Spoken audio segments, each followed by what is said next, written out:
Hello guys, आज हम पढ़ेंगे chapter number 5 the fundamental unit of life. ये आपका 9th क्लास का फर्स्ट चैप्टर है बायो का, जिसका नेम है the fundamental unit of life. Okay, let's start. In 1665 में the English physicist Robert Hooke look at the slice of कॉक through a microscopic lens and note some pockets in it. 1665 में जो English physicist थे Robert Hooke, उन्होंने जो है cork के अंदर कॉर्क की एक स्लाइस ली, उसको माइक्रोस्कोपिक लेंस के अंदर रखकर उसमें नोट करा कि उसमें कुछ पॉकेट्स होती हैं। Robert Hooke believe these pores had serve as containers for the plant juice.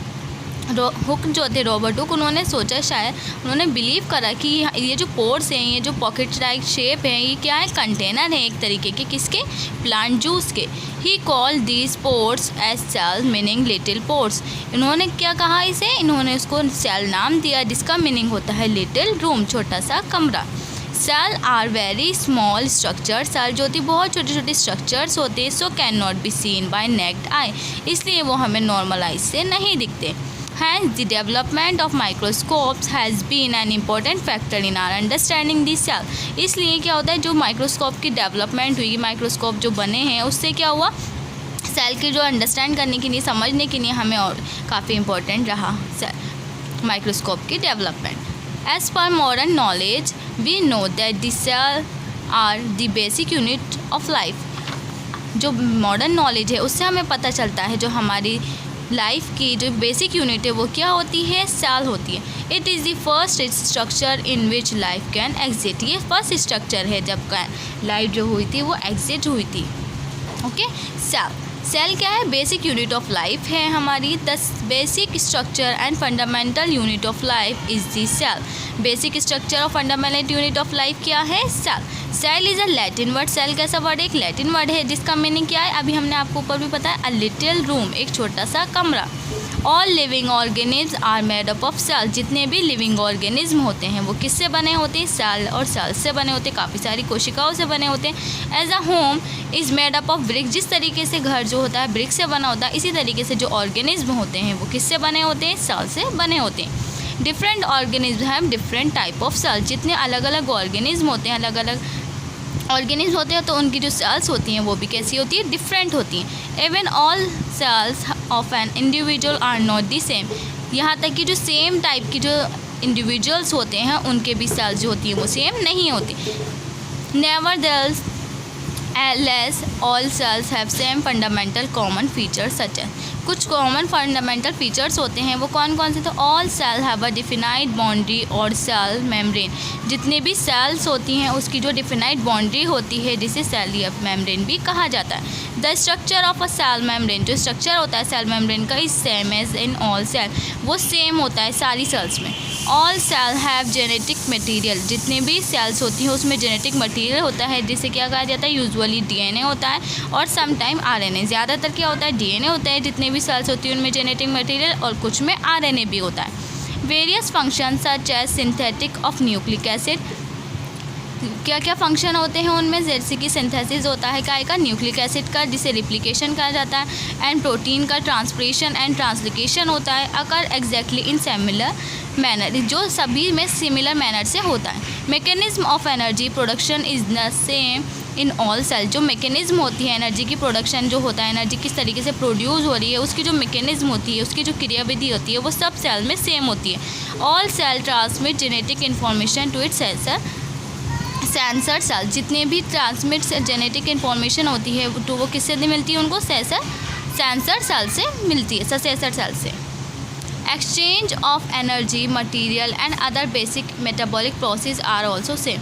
जितने भी एक्सचेंज गैसेस की जो एक्सचेंज होता है मटेरियल में या फिर किसी भी अदर बेसिक मेटाबॉलिक प्रोसेस में, जो भी प्रोसेस होता है वो भी सब सेल्स में सेम होता है।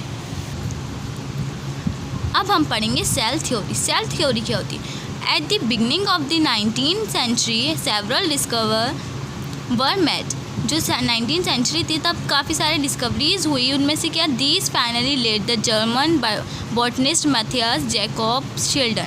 जो जर्मन के बॉटनिस्ट थे उन्होंने 1838 में, एंड जर्मन जूलॉजिस्ट, एक जूलॉजिस्ट थे जिसका नाम था थियोडोर शिल्वर, 1839 1839 में उन्होंने इस्टेब्लिश की थी एक सेल थ्योरी। उन्होंने सेल थ्योरी इस्टेब्लिश की जिसमें क्या था, चिल्ड्रन उन्होंने ऑब्जर्व करा था large varieties of plant tissues and found all of them were composed of cell. जितनी भी लार्ज वेराइटीज़ ली थी उन्होंने प्लांट टिश्यूज़ की, उसमें देखा था वो किससे बनी हुई थी, सेल से बनी हुई थी। He conclude that the cells are the ultimate and basic unit that form the structure of the plant tissue. उन्होंने नोटिस करा था, ऑब्जर्व करा था कि जो प्लांट टिश्यू बनी होती हैं वो किससे बनी होती है, सेल से बनी होती है। जो बेसिक यूनिट होती है सेल टिश्यूज़ की जो फॉर्म होने की वो क्या होती है, सेल्स ही होती हैं। शिवान ने क्या नोटिस करा था, एट द सेम टाइम इसी टाइम पे उन्होंने भी नोटिस करा था critically examine many type of animal tissues. उन्होंने देखा था काफ़ी तरीके के एनिमल टिश्यूज़ होते हैं। He was able to see the nuclear, उसमें सब में क्या होता है, न्यूक्लियर प्रेजेंट होता है, but not the cell wall, लेकिन सब में सेल वॉल प्रेजेंट नहीं होती। As animal cell lack cell wall, animal cells में जो होती है सेल वॉल नहीं होती। They have only a very thin limiting membrane which we call today as plasma membrane, जिसे एक छोटी सी थिन बहुत पतली सी लेयर होती है जिसे सेल मेम्ब्रेन कहा, प्लाज्मा मेम्ब्रेन अब कहा जाता है। Schwann found that interior of the both animal and plant cells were almost same. उन्होंने शिवान जो थे उन्होंने नोटिस किया था जो एनिमल्स एंड प्लांट सेल्स होते हैं वो लगभग सेम होते हैं। बोथ हैड अ न्यूक्लियस, दोनों में ही न्यूक्लियस होता है, surrounded by clear substance around it, और उसके चारों तरफ एक क्लियर सब्सटेंस होता है। After his investigation Schwann propose his hypothesis and state the concept of the cell as a mass of protoplasm limited in space by a limiting membrane and process of possessing a nucleus. कुछ time बाद उन्होंने जब अपनी पूरी investigation कर ली, पूरी सही से अच्छे से देख लिया, तो उन्होंने कहा कि hypothesis and state the concept of the cell as a mass of protoplasm, उसमें जो मास होता है वो एज अ प्रोटोप्लाज्म होता है और उनका लिमिटेड स्पेस होता है बाय लिमिटिंग मेम्ब्रेन। किसकी वजह से, जो उनकी चारों तरफ लिमिटेड मेम्ब्रेन होते हैं उससे जो उसके अंदर प्लाज्मा पाया जाता है वो लिमिटेड होता है और उसमें क्या बीच में पाया जाता है, न्यूक्लियस पाया जाता है। Both Schleiden and Schwann compared their finding in 1839 and jointly propose theory. दोनों जब फिर क्या हुआ, चिल्ड्रन एंड शिवान आपस में मिल गए और उन्होंने 1839 में एक सेल थ्योरी दी। Important point of this theory are given in the following box. इसके जो इंपॉर्टेंट पॉइंट्स थे वो आपको बॉक्स में दिए गए हैं। All living beings are composed of cells, जितने भी लिविंग बींग्स होते हैं वो किससे बने होते हैं, सेल्स से बने होते हैं। All cells are basically similar in chemical composition and metabolic activities, जितनी भी सेल्स होती हैं उनमें जो केमिकल कंपोजिशन होता है, जो भी केमिकल प्रोडक्ट होता है वो, और उसमें जो मेटाबॉलिक एक्टिविटीज़ होती हैं वो कैसी होती है, सिमिलर होती है। The function of the organism, जो फंक्शन होता है ऑर्गेनिज्म का, are due to the interaction of the constituent cell, उनमें जो आप कैसे होता है वो इंटरेक्शन के द्वारा होता है जो उनके अंदर सेल्स प्रेजेंट होती हैं उससे। New cells develop inside the old ones, cytoplasm, जो न्यू सेल्स डेवलप होती हैं वो किस में होती हैं, उन्हीं की पुरानी सेल्स से ही होती हैं जिसको साइटोप्लाज्म कहा जाता है। Cell could be generated spontaneously like a crystal, जो सेल होती हैं वो किसकी है, कैसे जनरेट हो सकती है, क्रिस्टल की फॉर्म में होती हैं।